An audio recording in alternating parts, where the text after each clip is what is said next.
இறந்து போனவங்க மேல ஒரு அதீத பக்தி எல்லாத்துக்குமே வந்துருது. பொதுவா மனுஷனுக்கு 7ஆம் பாத்திகா, 8ஆம் பாத்திகா, 30வது பாத்திகா அல்லது போட்டோ மாட்டுவது, மாலை மாட்டுவது, அவருக்கு பிடித்த உணவுகள், அவருக்கு படையல் இடுவது, அவரை மறக்க கூடாது என்று நினைவுக்காக திரும்ப திரும்ப ஏதாவது ஒரு விஷயத்தை இறந்தவர்களுக்காக செய்வது. கடைசியில் என்ன செஞ்சிடறான்?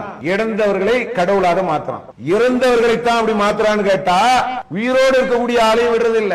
அதுவும் குறிப்பா அந்த நடிகர்கள் மாதிரி வர்றாங்க பாருங்க, அவர்கள் எல்லாம் எப்படி பார்க்கக்கூடிய ஒரு கால சூழல் உருவாயிருக்கு என்று சொன்னால், தேவ தூதர்கள் போல, வானத்திலிருந்து வந்தவர்கள் போல அவர் பக்கத்துல ஒரு நாள் நிக்கணும், அவர்கிட்ட ஒரு செல்ஃபி எடுக்கணும். அவர் போனால் அழகு, நடந்தால் அழகு, உட்கார்ந்தால் அழகு, சிரித்தால் அழகு அப்படிங்கிற மாதிரி ஒரு மனிதரையே, மனிதர்களை மதிக்கணும், நேசிக்கலாம், தப்பு கிடையாது. ஆனால் அவர்களை வைக்க வேண்டிய